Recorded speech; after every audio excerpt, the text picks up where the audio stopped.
Process যেটা রয়েছে এখানে কি হয়, এটা তোমার হচ্ছে P V to the power gamma is equal to constant, এইটা হচ্ছে তোমার কি অ্যাকচুয়াল ফর্মুলা। এবং এখান থেকে কি এসছে, এই T V to the power gamma minus 1, এইখান থেকে এই কোশ্চেনটা এসছে। ভাই এই কোশ্চেনটা তোমার কতক্ষণ সময় লাগবে, কতক্ষণ সময় লাগে বলো তুমি? তুমি দেখবে অ্যানসার করে 5 সেকেন্ড সময় লাগে না এই কোশ্চেনগুলো করতে, তোমার যদি প্রপার নলেজ থাকে, তাই তো? চলো চলে আসছে আমরা নেক্সট কোশ্চেন। আশা করছি তোমরা বুঝতে পারছো আমি তোমাকে কি বলতে চাইছি। তো ফিজিক্সের এই লেভেলের কোশ্চেন আসছে এবং তোমাকে তার জন্য একটু টোটাল জিনিসপত্র যা যা বলেছি সেগুলোকে টাচ করে তোমাকে বেরিয়ে যেতে হবে, তাহলেই তোমাদের হবে। চলো এবার যদি তুমি ভাবো যে মানে এরপরেও কোনো রকম ভাবে জাস্ট নেগলেক্ট করে আমি জাস্ট বেরিয়ে যাবো, এটা তোমার বিষয় ভাই, কিছু করার নেই। কারণ এই লেভেলের কম্পিটিশন কেউ ছেড়ে কথা বলবে না, সবচেয়ে বেশি ভ্যাকেন্সি ফিজিক্যাল সায়েন্সে রয়েছে।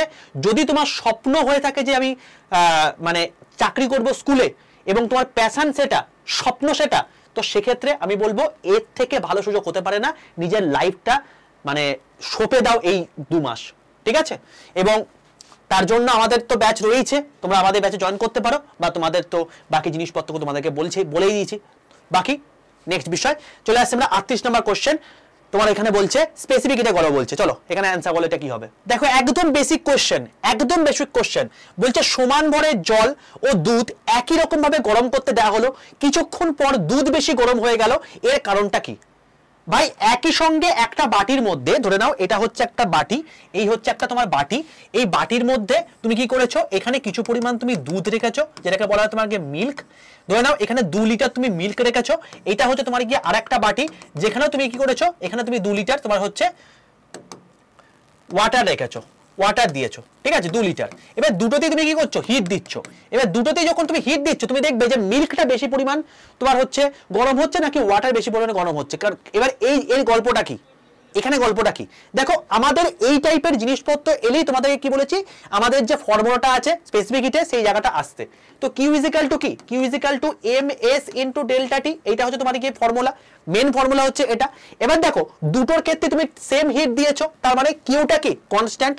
আচ্ছা দুটোর মাস কি বলেছে 2 লিটার, 2 লিটার আমি কনস্ট্যান্ট ধরে নিয়েছি, তার মানে কি কিউ আর এম এই দুটো কি কনস্ট্যান্ট। তার মানে আমাদের এই দুটো কি আছে, একই দিকে রয়েছে, একই দিকে যদি থাকে তার মানে কি বলতে পারি ভাই ডেল্টা টি আর এস এরা একে অপরের সঙ্গে কি সম্পর্ক, ব্যস্তানুপাতিক সম্পর্কে রয়েছে, এটা বলতে পারি তো ব্যস্তানুপাতিক সম্পর্কে রয়েছে। এবার তুমি বলো ডেল্টা টি মিল্কের ক্ষেত্রে কি হচ্ছে, বেশি হচ্ছে কার তুলনায়, ডেল্টা টি ওয়াটারের তুলনায়। আরে ভাই তাড়াতাড়ি মিল্ক মানে ডেল্টা টি মানে গরমটা বেশি কি হচ্ছে, এখানে তো বলে দিয়েছে না, এখানে কি বলছে যে কিছুক্ষণ পর দুধ বেশি গরম হচ্ছে। তো দুধ বেশি যদি গরম হয় তার মানে এই যে টেম্পারেচার ডিফারেন্সটা কার, মিল্কের ক্ষেত্রে বেশি হচ্ছে ওয়াটারের তুলনায়। তাহলে এইটা যদি হয় তার মানে কি বলতে পারি না যে এস মিল্ক অবশ্যই কম এস ওয়াটারের তুলনায়। ভাই এর থেকে তো সহজ কিছু হতে পারে না রে ভাই। তাহলে মিল্কের কি হচ্ছে, স্পেসিফিক যে হিটটা আছে সেটা কম, মানে দুধের আপেক্ষিক তাপ কম। অপশন ডি অপশন হচ্ছে তোমার কি অ্যান্সার। তুমি দেখবে অ্যান্সার করবে, এগুলো করতে বেশি সময় লাগবে? চলো নেক্সট কোশ্চেন কি বলছে 29 নম্বর কোশ্চেন বলছে, আবার তোমার হচ্ছে থার্মোডাইনামিক্স এর কোশ্চেন দিয়েছে। এবার তোমাকে বলে রাখি একটা কথা, এর আগের বারে কোশ্চেন যদি তুমি ফলো করো দেখবে থার্মোডাইনামিক্স হচ্ছে এদের খুব পছন্দের জায়গা, ঠিক আছে? তো থার্মোডাইনামিক্স যেখান থেকেই পড়ছো বাবা ভালো করে পড়বে, এরা কিন্তু থার্মোডাইনামিক্স এর কোশ্চেন ভরিয়ে দেবে, ঠিক আছে? সেটা ফিজিক্সে হোক বা কেমিস্ট্রিতে, মানে দুটো টাইপেরই জায়গা, কারণ এটা ফিজিক্যাল কেমিস্ট্রির মানে ফিজিক্যাল পার্টের মধ্যে পড়ে, তো এটা কিন্তু ভালো করে পড়বে। চলো এখানে কি বলছে 39 নম্বর কোশ্চেনে কি হবে বলো? তাহলে 39 নম্বর কোশ্চেনটা কি বলেছে? বলছে কোন তাপগতীয় ব্যবস্থায় অপ্রত্যাবর্তক পরিবর্তনে মহাবিশ্বের মোট এনট্রপির পরিবর্তন কত? দেখো একদম দেখে অ্যান্সার করবে। সবচেয়ে বড় কথা হচ্ছে এনট্রপি মানে কি? এনট্রপি মানে হচ্ছে ডিসঅর্ডারনেস অফ আ সিস্টেম, তাই তো? তো ডিসঅর্ডারনেস যখন চলে আসবে তখন সেই পার্টিকুলার কেসের ক্ষেত্রে আমরা সেটাকে আমরা বলে থাকি তোমার কি এনট্রপি বা র্যান্ডমনেস আমরা বলতে পারি। এবার বক্তব্য হচ্ছে এই মহাবিশ্বে টোটাল এনট্রপির মান যখন আমাদের বলা হবে যে ইররিভার্সিবল প্রসেস, মানে যখন আমাদেরকে পরিষ্কার বলে দেওয়া হবে এখানে ইররিভার্সিবল প্রসেস, এই ইররিভার্সিবল প্রসেসের ক্ষেত্রে এনট্রপির মান সবসময় ধনাত্মক হয় বা পজিটিভ হয়, ঠিক আছে? যখন এখানে পরিষ্কার বলবে 0 বা 0, সেটা কার ক্ষেত্রে হবে? এটা হচ্ছে রিভার্সিবল প্রসেসের ক্ষেত্রে, রিভার্সিবল প্রসেস। এবং ঋণাত্মক কখনো এনট্রপির মান হতে পারে না, আর এনট্রপির পরিবর্তন গণনা করা যায় না, এটা কখনো হতে পারে? তাহলে আমরা কি করে বললাম যে 0 ধনাত্মক ঋণাত্মক হতে পারে না? তো দুটো জিনিস তোমাদের মাথায় রাখতে হবে যে রিভার্সিবল প্রসেস যখন হবে তখন এনট্রপির মান বা ডিসঅর্ডারনেসের মানটা হচ্ছে তোমার গিয়ে 0 হয়ে থাকে, যখন ইররিভার্সিবল প্রসেস হবে তখন সেখানে আমরা কিন্তু ধনাত্মক হয়ে থাকে। একদম দেখে অ্যান্সার করবে, একদম পুরোপুরি দেখেই, কোনো রকম কোনো সমস্যা কিছু নেই। চলো চলে আসছে মানে নেক্সট কোশ্চেন 40 নম্বর কোশ্চেনে অ্যান্সার বলে ফেলে প্রত্যেকে। দেখো এটা একটা প্রতিসারাঙ্ক নিয়ে কোশ্চেন দিয়েছে এবং ভালো কোশ্চেন। এইখানে তুমি মোটামুটি আগের এগুলো যেমন 5 সেকেন্ডে বেশি সময় নষ্ট করা উচিতই নয়, 40 নম্বর কোশ্চেনে এসে তুমি এক্সপেক্ট করতে পারো যে আমি এটার জন্য মোটামুটি যদি মানে ফর্মুলা মনে রাখতে হয়, মানে মনে থাকে তোমার, মোটামুটি 30 থেকে 40 সেকেন্ড তুমি ধার্য করতে পারো, তার বেশি নয় কিন্তু এই কোশ্চেনটায়। দেখো এই কোশ্চেনটা অ্যান্সার তাহলে কি হবে বা কি বলতে চেয়েছে এখানে? তাহলে দেখো এখানে যেটা বলছে যে একটি কাঁচের প্রিজমের প্রতিসারাঙ্কের কোণ বলছে 60 ডিগ্রি। চলো লিখে নি কোথাও একটা লিখে নি। তোমার কি বলছে? কাঁচের প্রতিসারাঙ্কের কোণ, মানে ধরে নাও এ একটা সাপোজ কোণের নাম বললাম, সেটা তোমাকে 60 ডিগ্রি।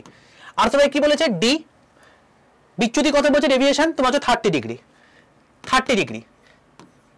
তোমাকে কি বার করতে বলেছে? তোমাকে বার করতে বলেছে তোমাকে উত্তরণের প্রতিসারাঙ্ক কত হবে। তো প্রতিসারাঙ্কর ফর্মুলা কি? Mu is equal to sine A plus D by 2 by sine a by 2। মান বসিয়ে দাও, অ্যান্সার পেয়ে যাবে। তাহলে কি হচ্ছে? সাইন a প্লাস ডি মানে তোমার হচ্ছে 90 বাই 2 মানে কত হচ্ছে? সাইন 45। আমি কিন্তু একদম ডাইরেক্ট বসালাম, আমি কিন্তু আর স্টেপ করব না ভাই। তোমরা এবার আস্তে আস্তে আমার ধাঁচটা বুঝতে পারছো। সবার প্রথমে তোমাদেরকে যখন করলাম স্টেপ বাই স্টেপ করালাম, এবার আস্তে আস্তে আমরা কিন্তু অ্যাডভান্স হয়ে যাচ্ছি, আমাদের কিন্তু স্পিডে করতে হবে। নেক্সট a বাই 2, a মানে কত? 60 বাই 2 মানে হচ্ছে তোমার গিয়ে 30, তার মানে তোমাকে সাইন 30। এবার তুমি বলো যে সাইন 45 এর মান কত? 1/√2। সাইন 40 এর মান কত? 1/√2। আর সাইন 30 এর মান কত? হাফ যদি হয় তাহলে কি হয়? এখানে 2, তার মানে এখানে কত হয়ে যাচ্ছে? এখানে তোমার হচ্ছে √2 হয়ে যাচ্ছে। তার মানে মিউ ইজ ইকুয়াল টু কত হচ্ছে? √2 অ্যান্সার হচ্ছে। তো √2 কে কেন অ্যান্সার আছে? অবশ্যই আছে অপশন বি হলো তোমাকে সঠিক অ্যান্সার। কি আছে ভাই এই কোশ্চেনটার মধ্যে? শুধু ফর্মুলা জানতে হবে তাহলেই পারবে, ঠিক আছে? তো কোশ্চেনের মধ্যে কিছুই নেই। চলো এবার চলে আসছে নিউটনস রিং। এই নিউটনস রিংটা এখন বর্তমানে সিলেবাসের মধ্যে নেই, এটা তোমাদের মানে গ্র্যাজুয়েশনের তোমার হচ্ছে পাস কোর্সের সিলেবাসের মধ্যে রয়েছে। তবে যারা জয়েন্টের পরীক্ষা দিয়েছো তারা অবশ্যই এই কোশ্চেনটা করেছো, অবশ্যই পাতি লেভেলের কোশ্চেন, ফর্মুলা জানলে তুমি করতে পারবে। চলো 41 নম্বর কোশ্চেনটা কি হবে দেখে নাও এবার। তাহলে এই কোশ্চেনটা আমরা দেখতে পাচ্ছি আমাদের নিউটন রিং থেকে দিয়েছে, এবং নিউটন রিং এর যদি আমরা ফর্মুলা না জানি আমরা কিন্তু এই টাইপের কোশ্চেন করতে পারবো না। এবং আমাদের কিন্তু মডিউলের মধ্যে বাবা নিউটন রিং কিন্তু রয়েছে, তাই প্রত্যেকটা মডিউলের প্রত্যেকটা জিনিস তোমাকে পড়তে হবে, নাহলে কিন্তু করতে পারবে না, ঠিক আছে? এবার কি বলছে? নিউটন রিং এর পরীক্ষায় 5ম এবং 25তম কালো রিং এর ব্যাসার্ধ হচ্ছে তোমার কি 1.8 মিলিমিটার এবং 5 এম দেওয়া আছে, মানে এখানে দেখি 5 মিলিমিটার, এবং ব্যবহৃত আলো তরঙ্গ দৈর্ঘ্য তোমার গিয়ে এত সেন্টিমিটার হলে লেন্সের বক্রতা ব্যাসার্ধ কত হবে। দেখো সেন্টিমিটার করে চেয়েছে এবং এখানে তোমার হচ্ছে মিলিমিটার করে দেওয়া আছে, তাহলে সেন্টিমিটার আমি দেখে নিই। তো প্রথম কথা আমি একদম যেভাবে যেভাবে বলেছে আমি ফার্স্টে সেভাবে সেভাবে খাতার মধ্যে নোট করব, তারপর আমায় করতে হবে, ঠিক আছে। তো ধরো আর 25তম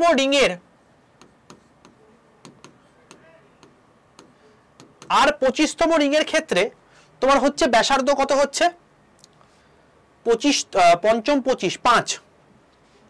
5 মিলিমিটার, 5 mm, তাই তো। আর 25 ক্ষেত্রে কত হচ্ছে 5 mm। এবার 5 mm যদি আমাকে বলে, তার মানে আমি যদি সেন্টিমিটার করি তাহলে কত হচ্ছে 0.5 সেন্টিমিটার। সেম কেস যদি আমি বলি আর 5তম রিংয়ের ক্ষেত্রে কত হচ্ছে, কত দিয়েছে আমাকে 1.8 মিলিমিটার, তার মানে 1.8 mm মানে কত হচ্ছে, দেখো এইটাকে যদি এখানে নিয়ে চলে আসি 0.18 সেন্টিমিটার বলতে পারছি। এবং তার সঙ্গে তোমাকে ল্যামডা দিয়ে দিয়েছে, ল্যামডা কত দিয়ে দিয়েছে বাবা 5.44 into 10 to the power 5.44 into 10 to the power -5 centimetre, possibly সেন্টিমিটারে দিয়েছে 10 টু দি পাওয়ার 5 সেন্টিমিটার। চলো এটা দিয়ে দিয়েছে, তাহলে আমাকে বার করতে বলেছে তোমার হচ্ছে বক্রতা ব্যাসার্ধ কত হবে। তো দেখো আমাদের মানে আমাদের যে নিউটন রিং এর যে ফর্মুলা আছে সেই ফর্মুলাটা ফার্স্ট আমাদের জানতে হবে। সেটা কি আর এন স্কোয়ার সমান এন, এই যে এনটা আছে এই এনটা হচ্ছে কততম রিং এর ক্ষেত্রে বলছি সেই রিং সম্পর্কে বোঝানো হয়েছে, এন ইন্টু ল্যামডা ইন্টু আর, এইটা হয়ে গেল তোমার গিয়ে অ্যাকচুয়াল ফর্মুলা, নিউটন রিং এর ফর্মুলা। এবার এইটা যখন আমি ডিফারেন্টের ক্ষেত্রে বার করবো, মানে 25 ক্ষেত্রে একটা বার করব, 5 ক্ষেত্রে যখন একটা বার করব, তখন ডিফারেন্ট হবে। আমার বেকার অতগুলো করে লাভ নেই, আমি ডিফারেন্টটা একসঙ্গে করে দিয়ে এবং তাদের মধ্যে বিয়োগফল বার করে দিই, তাহলেই হবে আমাদের। তো দেখো এখানে যদি আমি বলি যে 25 মাইনাস নিশ্চয়ই 5 করব, 5 মাইনাস নিশ্চয়ই 25 করব না, তাহলে 25 মাইনাস যদি 5 করি মানে আর 25 এর স্কোয়ার মাইনাস আর 5 এর স্কোয়ার সমান, আমি কি বলতে পারবো, আমি বলতে পারবো হচ্ছে এখানে n। এবারে এখানে n এর জায়গায় আমি কি বলতে পারি, দেখো 25 মাইনাস 25 এখানে কত আছে n মানে 25 মাইনাস 5 ইন্টু ল্যামডা কত দেওয়া আছে 5.44 into 10 to the power -5 into কত বার করতে বলেছে বক্রতা ব্যাসার্ধ r, ঠিক আছে। এটা হলো বিষয়, প্রত্যেক আছে এতটা পর্যন্ত সহমত আশা করি আমার সঙ্গে। এবার এই যে এতটা পর্যন্ত তুমি করে ফেলেছো, এইবার আমাকে যেটা করতে হবে আর 25 এর স্কোয়ারের জায়গায় বাকি মানগুলো বসিয়ে দিই এখানে, তাহলে আর 25 মানে কত আছে 0.5 রয়েছে, তাহলে 0.5 এর স্কোয়ার হবে এখানে মাইনাস আর 5 মানে কত হচ্ছে 0.18 এর স্কোয়ার হবে। ব্যাস এই হচ্ছে তোমার গিয়ে মেন গল্প। এবার এটাকে সলভ করো, অ্যান্সার বেরিয়ে যাবে। এবার এখানে আর সমান কত হবে, আর সমান হচ্ছে তোমার গিয়ে 0.5 এর হোল স্কোয়ার মাইনাস 0.18 এর হোল স্কোয়ার বাই তোমার হচ্ছে মানে 20 into 5.44 into 10 to the power -5, এই জায়গাটা তোমাকে সলভ করতে হবে। এটা সলভ না করলে তোমাদের অ্যান্সার বেরোবে না, ঠিক আছে। এবার দেখো এখানে যদি বলি 25, দেখো 25 আর এখানে কত আছে 18 কত তোমার হচ্ছে 326, তো এই 324 যদি হয় তাহলে সেক্ষেত্রে আমি পরিষ্কার বলতে পারছি, দেখো এখানে 0.25 বলতে পারছি আমি 0.25, কারণ 5 স্কোয়ার 25 দুটো করলে হলে কত হচ্ছে মাইনাস 0.25 হয়ে যাচ্ছে, 0.25 মাইনাস 0.324, কারণ এখানে দুটো করে আছে, তাহলে এইটা যদি হয় 0.324 হবে না, কারণ এখানে তোমার হচ্ছে 0 মানে 0 আর একটা বসাতে হবে, কারণ দুটো করে রয়েছে, তো এখানে 0324 মাইনাস এখানে কত হচ্ছে 20 into 5.44 into 10 to the power -5, এই হচ্ছে গল্প। এবার তুমি এটাকে বিয়োগ করে দাও, বিয়োগ করলে যেটা হয় সেটাই অ্যান্সার হবে আমাদের। এটা যদি বিয়োগ করো, বিয়োগ করলে যেটা অ্যান্সার হবে সেটাই হবে আমাদের অ্যান্সার।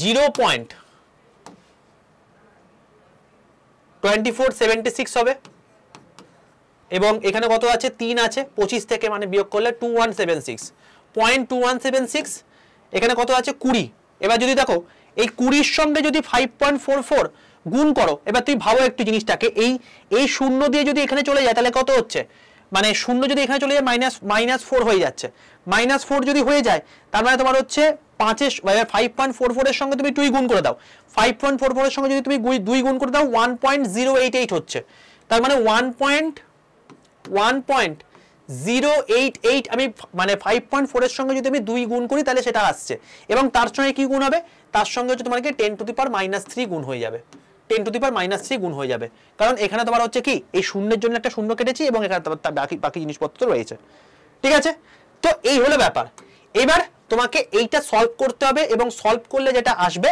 সেটাই তোমার অ্যান্সার হবে এবার আমি এখানে আর সলভ করছি না আমি এখানে সলভ করলে তোমার হচ্ছে এটা মানে অনেকটা বড় হয়ে যাবে লেন্দি হয়ে যাবে যেটুকু বুঝতে পারছি কারণ এটা যদি উপরে চলে যায় তাহলে কত হচ্ছে তোমাকে 2176 এখানে রয়েছে মানে তোমার তিনটে পরে চলে যাবে একটা দুটো তিনটে তিনটের পরে মানে হচ্ছে এখানে 2176 বাই 1.0866 তার মানে তোমার হচ্ছে এখানে যদি চলে আসে এইটার জন্য শূন্য কেটে গেল এইটার জন্য শূন্য যদি তোমার হচ্ছে এখানে একটা শূন্য যদি 10 চলে আসে এই জন্য একটা তো তিনটে চলে আসছে এখানে তার মানে এইটার সঙ্গে এটা কেটে যাচ্ছে মানে 100 চলে আসছে এবার তুমি 1088 তোমার হচ্ছে কত দিয়ে যাচ্ছে 8 দুগুণে 16 দেখো 2 দিয়ে চলে যাচ্ছে মানে 200 সেন্টিমিটার তোমার হচ্ছে অ্যান্সার 200 সেন্টিমিটার অপশানে আছে 20 সেন্টিমিটার আছে কোথাও ভুল হয়েছে ক্যালকুলেশনে 2176 1.99 এখানে তো কিছু ভুল নেই এখানেও কিছু ভুল নেই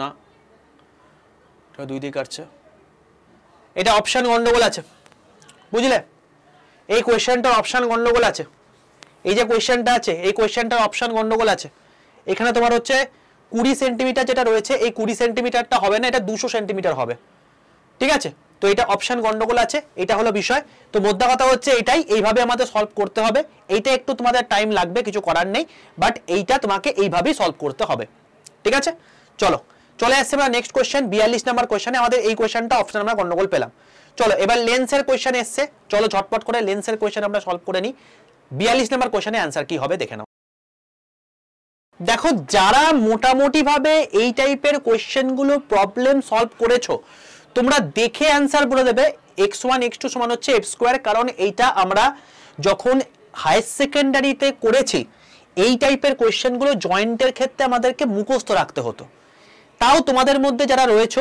যে স্যার বুঝতে পারলাম না কি করে হচ্ছে একটু বুঝিয়ে দিন তার জন্য আমি তোমাকে বলছি দেখো এফ ফোকাল দৈর্ঘ্য সম্পন্ন উত্তল লেন্সের ফোকাল বিন্দু থেকে বস্তু এবং প্রতিবিম্বের দূরত্ব x1 এবং x2 তার মানে আমাকে বলে দিচ্ছে উত্তল লেন্সের কথা তো এই যে উত্তল লেন্স রয়েছে এই উত্তল লেন্সের যদি তোমার হচ্ছে এখানে এরকম টাইপের জিনিসপত্র থাকে তো এখানে আমাদের এইটা যদি তোমার ফোকাল দূরত্ব হয়ে থাকে f1 এটা তোমার f2 হয়ে থাকে দেখো বাঁ দিকে যেটা রাখবো সেটা হচ্ছে বস্তু সেটা হচ্ছে নেগেটিভ হবে ডান দিকে যেটা হবে সেটা হচ্ছে পজিটিভ হবে তো what ever the thing is আমাদের মোদ্দা কথা হচ্ছে কোনো একটা বস্তুকে এখানে রাখছি ধরো x1 দূরত্বে রাখছি মানে এটা যদি তোমার হচ্ছে f দূরত্ব হয় এটা যদি তোমার x1 দূরত্ব হয় তাহলে টোটাল কত হচ্ছে x1 + f এটা আমি বলতে পারি সেম কেস এখানে যদি তোমার প্রতিবিম্ব তৈরি হয় তাহলে আমি কি বলতে পারি x2 + f বলতে পারি ঠিক আছে কিন্তু যেহেতু এটা বাঁ দিকে আছে তাই এটাকে আমরা মাইনাস বলে চিহ্নিত করতে পারি এই পুরো জিনিসটাকে আমি এবার জাস্ট আমি ডায়াগ্রামে বোঝালাম এটা তোমাকে আমি লিখে দিচ্ছি তো দেখো আমাদের সাথে কি হবে u = কি বলবো u = আমি বলবো -x1 + f আর v = আমরা কি বলবো x2 + f এটা হচ্ছে আমাদের দুটো গল্প তাই তো এবার দেখো আমাদের এখানে লেন্স বলেছে উত্তল লেন্সের কথা বলেছে এবার উত্তল লেন্সের আমাদের ফর্মুলা কি জেনারেল ফর্মুলা আমরা জানি 1/v - 1/u সমান হচ্ছে 1/f এটা হচ্ছে আমাদের ফর্মুলা ঠিক আছে এবার 1/v মানে কি 1/v মানে হচ্ছে 1/x2 + f আচ্ছা মাইনাস দিয়ে দিলাম এবার মাইনাসে u এর জায়গায় যদি বসি তাহলে x1 + f = 1/f হয়ে গেল এবার এটা কি আছে মাইনাস আছে তাই মাইনাস মাইনাসে কি হয়ে যায় প্লাস হয়ে যায় বলতেই পারি এবার প্লেন জাস্ট যোগ করো x1 plus F plus x2 plus F by এই টোটালটাকে যোগ করলে কত হবে 1/f হয়ে যাবে এটা। তাহলে আমি একটা কাজ করি, এটাকে জাস্ট আমি এইভাবে গুণ করে দিই, তাহলে এইটা এই টোটালটার সঙ্গে f গুণ করে দিই, এটা সমান হচ্ছে কত, এদিকে ক্রস মাল্টিপ্লিকেশন হয়ে গেলে একদম গুণ করে দিই direct, x1 x2 plus x1f plus x2f plus f square. ঠিক আছে, আশা করি স্টেপ জাম্পগুলো বুঝতে পারছো, এতটাও কিন্তু মানে মানে না বুঝতে পারলে কিন্তু হবে না। ঠিক আছে, তো এবার দেখো f দিয়ে যদি গুণ করে দিই তাহলে কি হচ্ছে x1f plus f square plus x2f plus f square সমান x1 x2 plus x1f plus x2f plus f square.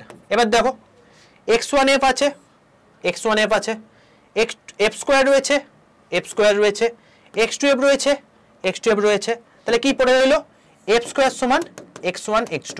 এবং এই যে রিলেশনটা আছে এই রিলেশনটাকে তোমাদের ডাইরেক্টলি পরীক্ষায় প্রশ্ন আসে, তোমাদেরকে সলভ করে দেখালাম এবং এই জিনিসটাই তোমাদের ওইখানে বলা আছে।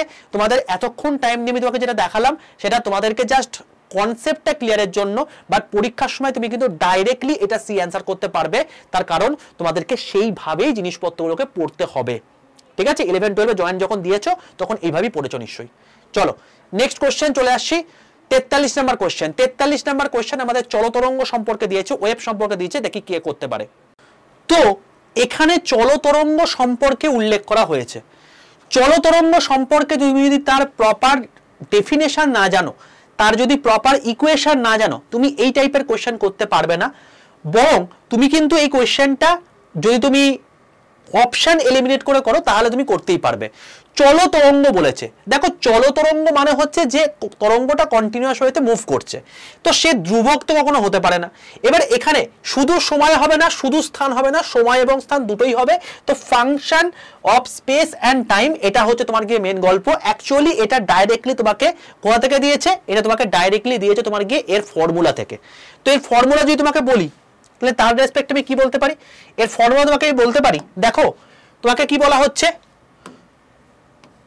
y x, t, তার মানে এইটা কি, এটা হচ্ছে চলতরঙ্গের পজিশন এবং টাইমের রেসপেক্টে তোমার গিয়ে কি তার ডিসপ্লেসমেন্ট কি হচ্ছে সেটাকে তোমাকে বোঝানো হচ্ছে, তাই তো।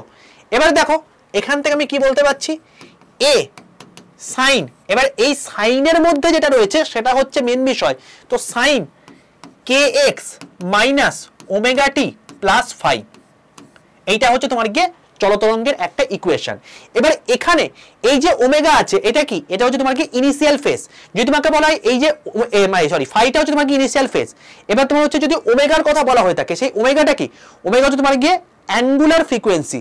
অ্যাঙ্গুলার ফ্রিকোয়েন্সি ফর্মুলা কি 2πf, 2πf বা 2πn, এটা হচ্ছে তোমার গিয়ে ফর্মুলা।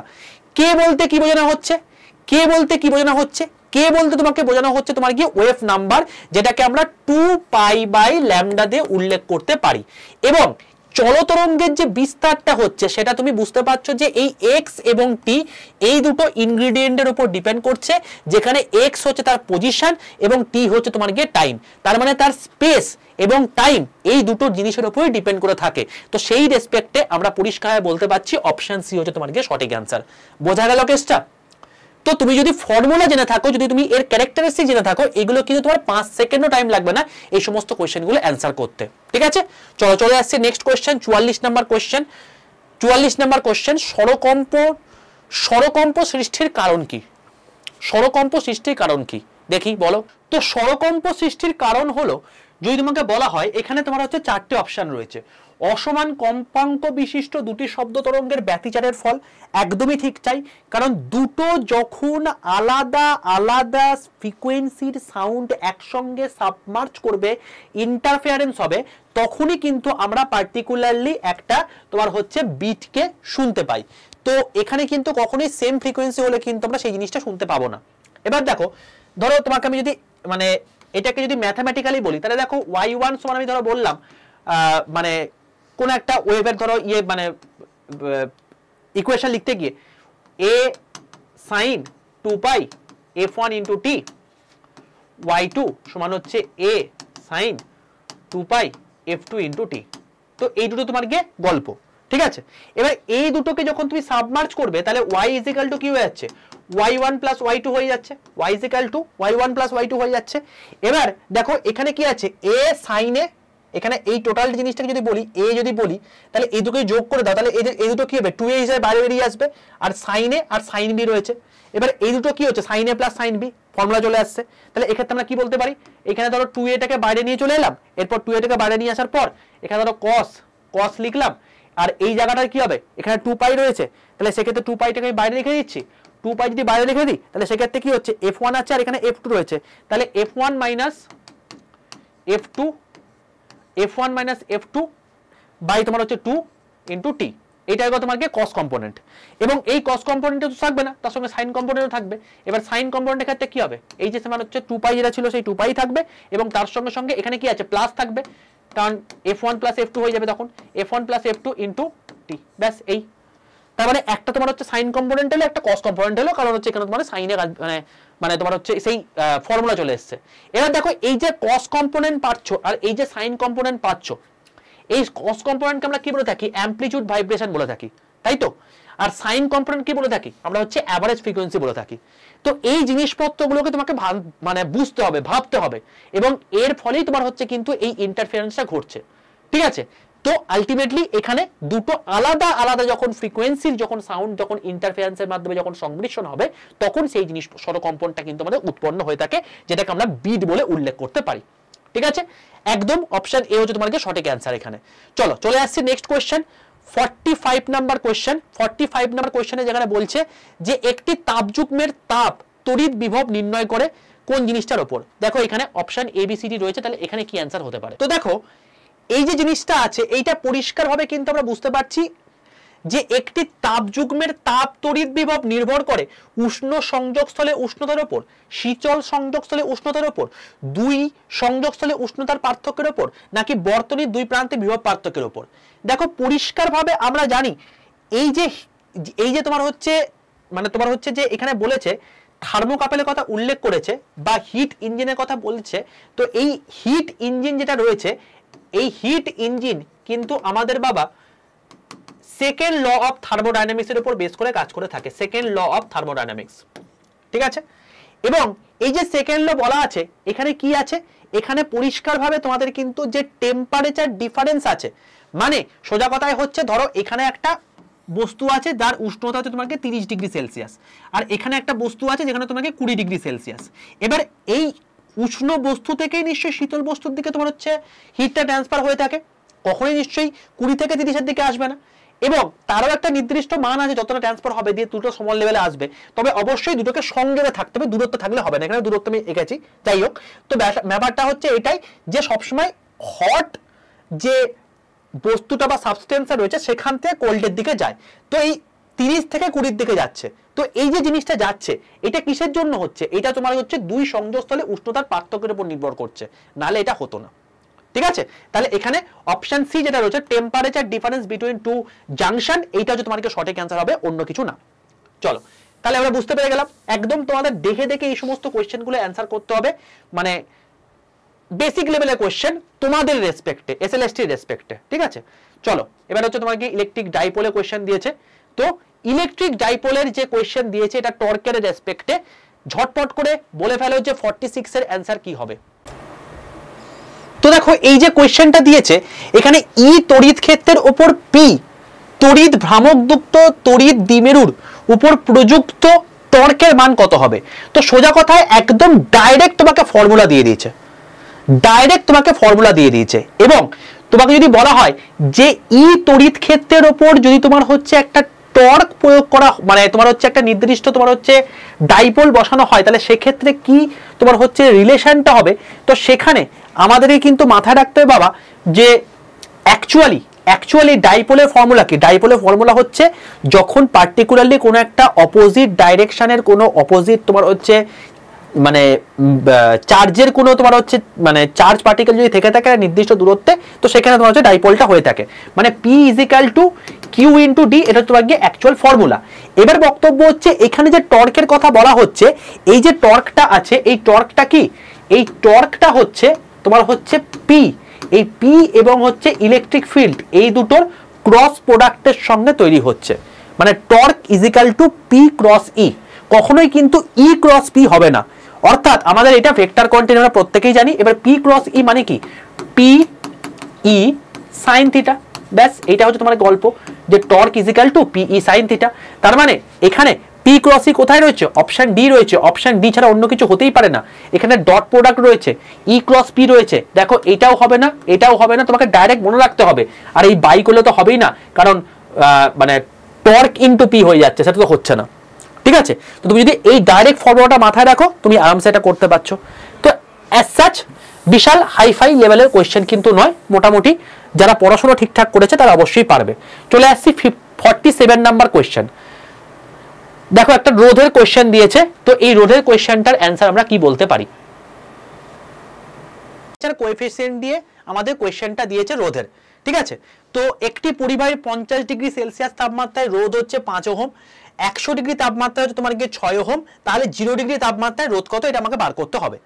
তো সোজা কথায় আমাদের যে রোধের টেম্পারেচার কোএফিসিয়েন্টের সঙ্গে যে ফর্মুলা আছে সেটা আমাকে ফার্স্টে বার করতে হবে, ফার্স্ট আমাকে দেখে নিতে হবে। দেখো সোজা কথায় রোধ 50 ইজিক্যাল টু আমি কি বলতে পারি, R0 ইন্টু 1 প্লাস আলফা, মানে হচ্ছে যেটা টেম্পারেচার কোএফিসিয়েন্ট, ইন্টু টেম্পারেচার কত 50, ঠিক আছে। এইটা সমান আমি কি বলতে পারি, আর 50 মানে রোধ 50 এর ক্ষেত্রে কত 5 ওহম, তাহলে মানে এখানে হচ্ছে তোমার গিয়ে 5 ওহম, মানে এইটা ইজিক্যাল টু 5 বলতে পারি। ওকে, এটাই বলতে পারছি। সেম কেস যদি আমি বলে আসি যে 50 ডিগ্রি হয়ে গেল, এবার 100 ডিগ্রি ক্ষেত্রে, আর 100 ডিগ্রি ক্ষেত্রে কত হচ্ছে, দেখো R0 into 1 plus alpha into 100 সমান হচ্ছে কত 6। এবার বক্তব্য হচ্ছে এই দুটো থেকে আমাদের কি করতে হবে, R0 এর মানটা বার করতে হবে, কিন্তু আমি আলফার মানটাও জানি না। তো আলফার মান ফার্স্ট আমাকে বার করে নিতে হবে। কি করে বার করতে পারবো, এটাকে আমি 1 ধরে নিই, এটাকে আমি 2 ধরে নিই, এবার জাস্ট ওপর নিচে কি করব, ভাগ করে নিই, তাহলেই আমাদের কিছু একটা পেয়ে যাব। দেখো যদি আমি বলি 6/5 মানে 2/1 যদি করি, তাহলে কি কত হচ্ছে 1 plus 100 alpha by 1 plus 50 alpha. আমি এটা বলতে পারি কি পারি না, আমাকে বলো। কেন বলতে পারি তার কারণটা আমি বলে দিচ্ছি। দেখো এখানে উপর নিচে R0 থাকবে, R0 কেটে যাবে, এইটুকু তোমাকে বুঝতেই হবে। আচ্ছা যোগভাগ প্রক্রিয়া করতে পারো, বা নরমাল তুমি এমনি করতে পারো। নরমাল করলে কি হবে, 6 প্লাস 5 6 30, 300 আলফা সমান হচ্ছে 5 প্লাস 500 আলফা হয়ে গেল। তাহলে কত হচ্ছে বাবা, এখানে এটা তোমার হচ্ছে 200 আলফা, তো 200 আলফা সমান হচ্ছে কত, এদিকে তোমার হচ্ছে 1, তাহলে আলফা ইজিক্যাল টু কত হলো 1/200 হয়ে গেল। তাহলে আলফার মানটা কত পেলাম, 1/200 পেয়ে গেলাম। তাহলে আলফার মান যদি 1/200 পেয়ে যাই, তাহলে কি আমি R0 এর মান পাবো না, অবশ্যই পাবো, যে কোনো একটাই বসিয়ে দিই। চলো প্রথমটাই বসাচ্ছি, তাহলে 5 ইজিক্যাল টু কত, R0 বার করতে হবে 1 প্লাস, আচ্ছা আলফার মান কত আছে গো 1/200 ইন্টু 50, চলো এখান থেকে R0 মানটা বসিয়ে দাও, হয়ে গেল তো গল্প। 50 4 200, তার মানে কত হচ্ছে 4 মানে হচ্ছে তোমার গিয়ে 5 সমান হচ্ছে R0 ইন্টু 5 এর 4, 5 এর 4, তাহলে 5 5 গেল কেটে, তাহলে R0 কত হলো 4 ওহম। এই তো, তাহলে 0 ডিগ্রি সেলসিয়াস তাপমাত্রায় কত হবে 4 ওহম হবে। তাহলে এখানে 4 ওহম কি অপশনে আছে, অবশ্যই রয়েছে, অপশন ডি। তো অপশন ডি ছাড়া কোনো অপশন হতেই পারে না। জাস্ট সিম্পল কোশ্চেন, জাস্ট তোমাকে ফর্মুলা জানতে হবে, তাহলে তুমি করতে পারবে, একদম বেসিক লেভেলের। এবং ফিজিক্স মানেই হচ্ছে তোমাকে কনসেপ্ট এবং তার ফর্মুলা বেস্ট তোমাকে অঙ্ক দেবে, এবং অঙ্ক মানে দেখো তুমি একদম পুরোপুরি তোমাকে বেস্ট দিয়েছে।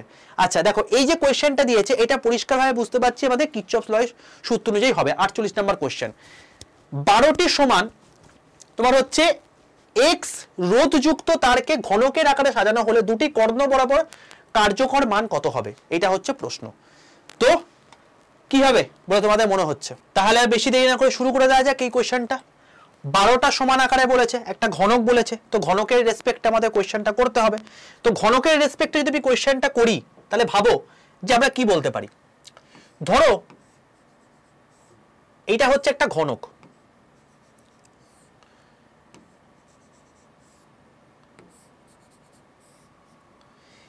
এবারে এই ঘনকের রেসপেক্টে তোমাকে পুরো জিনিসটা বার করতে হবে, এবং প্রত্যেকটা রোধ তোমাকে 1 ওহম করেই বলেছে, তোমাকে কিন্তু সেইভাবেই করতে হবে। কিন্তু আমি এবার ছবিটা এঁকে নিই, ছবিটা আঁকলে তোমাদের জিনিসটা পুরোটা দেখে ভিজুয়ালাইজ করতে সুবিধা হবে।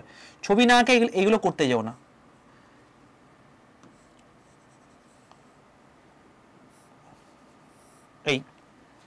এই হচ্ছে ঘনক, প্রত্যেকটা কি 1 ওহম করে তোমার বলে দিয়েছে।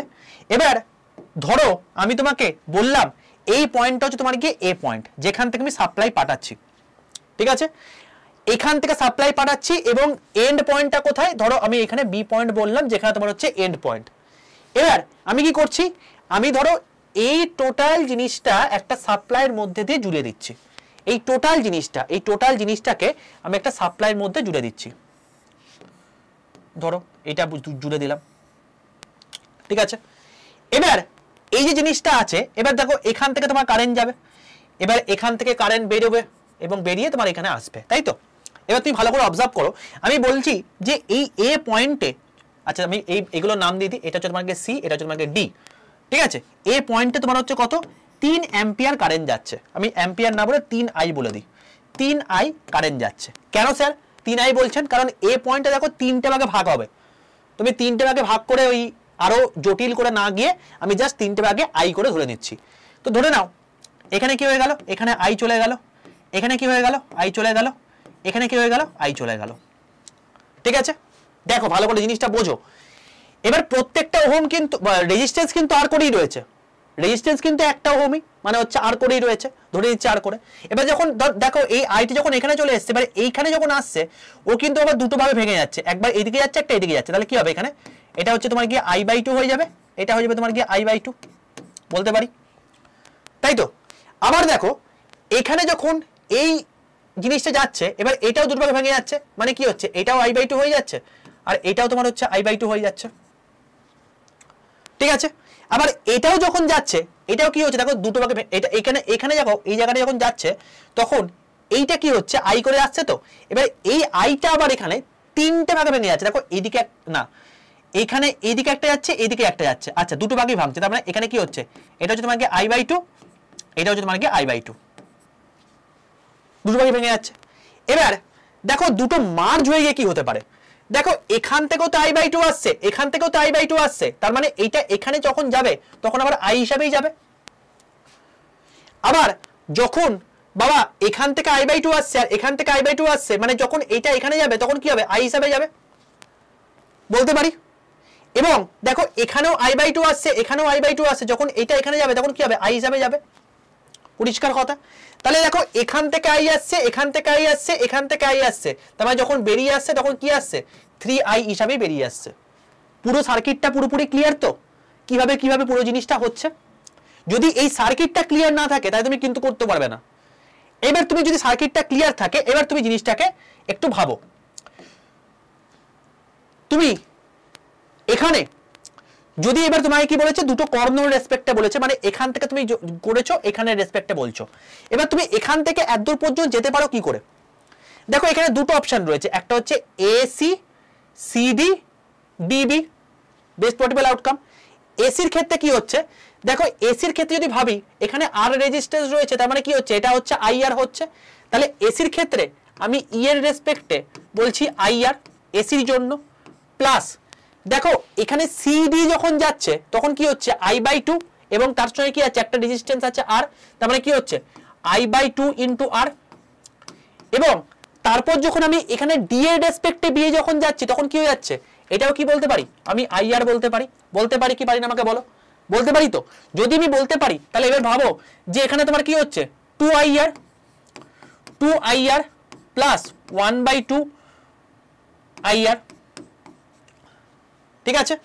তাহলে এবার দেখো 2 দুগুণে 4 একে 5, মানে 5 এর 2 IR তোমার হয়ে গেল তোমার গিয়ে এখানে কি টোটাল সাপ্লাই। কিরচফস ল কি বলছে, বলছে যে যতটা তুমি সাপ্লাই দিয়েছো তত পরিমাণে তোমার হচ্ছে বেরোবে, তাই তো। এবার ডিভিশনটা হচ্ছে মানে হচ্ছে তোমার কি ওহমস ল, এটাই আমি কিরচফস ল এর মাধ্যমে এখানে অ্যাপ্লাই করলাম। এবার দেখো এই টোটাল জিনিসটাকে যদি আমি ইকুইভ্যালেন্ট রেজিস্ট্যান্সের মাধ্যমে ভাবি, এই টোটাল জিনিসটাকে যদি আমি ইকুইভ্যালেন্ট রেজিস্ট্যান্সের মাধ্যমে ভাবি, তাহলে সেক্ষেত্রে আমি কি বলতে পারি, আমি বলতে পারি E ইজিক্যাল টু ভাই টোটাল যে ভোল্টেজটা, টোটাল ভোল্টেজটা আমি কি বলতে পারি,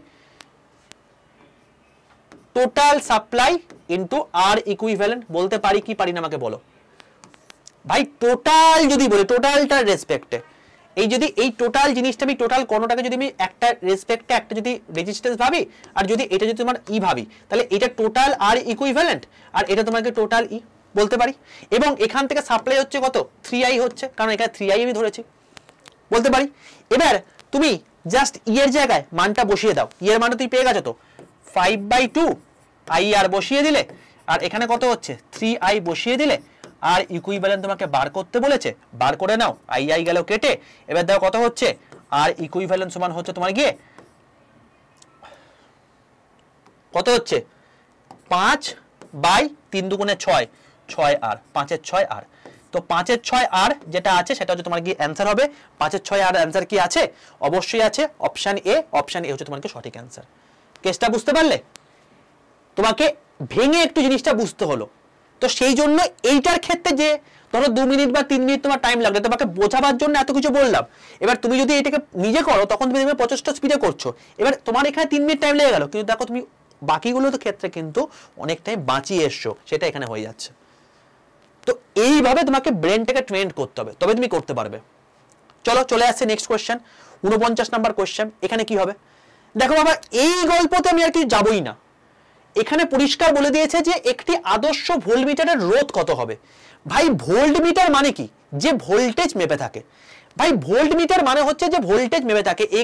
এগুলো তোমার হচ্ছে যারা বেসিক পড়াশোনা করছে, যারা মানে আমার কাছে প্লেন গ্র্যাজুয়েশন লেভেলের পড়াশোনার জন্য বা 9-10 লেভেলের যে সমস্ত পড়াশোনার জন্য তোমার হচ্ছে করছো, তোমাদের কাছে এগুলো যথেষ্ট বেসিক। রেলের ছেলেগুলো এরা খুব ভালো করে জানে। আদর্শ ভোল্টমিটার মানে হচ্ছে যেখানে রেজিস্ট্যান্সটা অতিরিক্ত হতে হয়, অর্থাৎ যেখানে রেজিস্ট্যান্স ইনফাইনাইট হতে হয়। যেখানে রেজিস্ট্যান্স ইনফাইনাইট হবে সেখানে তোমার হচ্ছে আলটিমেটলি তোমার হচ্ছে এই আদর্শ ভোল্টমিটারের রোধ হয়ে থাকে। যদি তোমাকে বলতো এই সেম জিনিসটাই এবারে দিতে পারে যে আইডিয়াল অ্যামমিটারের ক্ষেত্রে কি হবে। আইডিয়াল অ্যামমিটার যদি বলতো, আইডিয়াল যদি তোমাকে অ্যামমিটার বলতো, তাহলে সেক্ষেত্রে তোমার কি হতো, 0 হতো। এটা সবসময় মাথায় রাখবে। আদর্শ ভোল্টমিটার বা আইডিয়াল ভোল্টমিটারের ক্ষেত্রে ইনফাইনাইট হয়, আইডিয়াল অ্যামমিটারের ক্ষেত্রে 0 হয়ে থাকে। ঠিক আছে? আর সবসময় মাথায় রাখবে ভোল্টমিটার এবং অ্যামমিটার এখন বর্তমানে কেনা হয় না। সবসময় আমাদেরকে কি করতে হয়, সবসময় আমাদেরকে গ্যালভানোমিটারের মাধ্যমে আমরা ভোল্টমিটার এবং অ্যামমিটার তৈরি করে দিতে পারি। এবার তোমরা কি দেখছো যে ভোল্টমিটারের ক্ষেত্রে কি হচ্ছে, সবসময় বেশি রেজিস্ট্যান্সের প্রয়োজন হচ্ছে।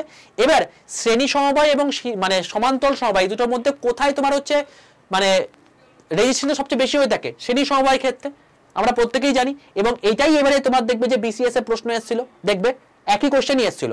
তো শ্রেণী সমবায় ক্ষেত্রে সেই জন্য দেখবে গ্যালভানোমিটার যখন হয়ে থাকে, এই গ্যালভানোমিটারের সঙ্গে ছোট্ট সান লাগিয়ে এই টোটাল জিনিসটাকে আমরা কি বলে থাকি, ভোল্টমিটার বলে থাকি। এবং এই সেম জিনিসটাই যদি আমাকে অ্যামমিটার বলতে হয়, তাই তুমি দেখবে যে এখানে গ্যালভানোমিটার রয়েছে এবং এখানে তোমার কি হচ্ছে, একটা সান লাগিয়ে দিয়ে তুমি অ্যামমিটার তৈরি করে ফেলেছো। এই সেম জিনিসটাই।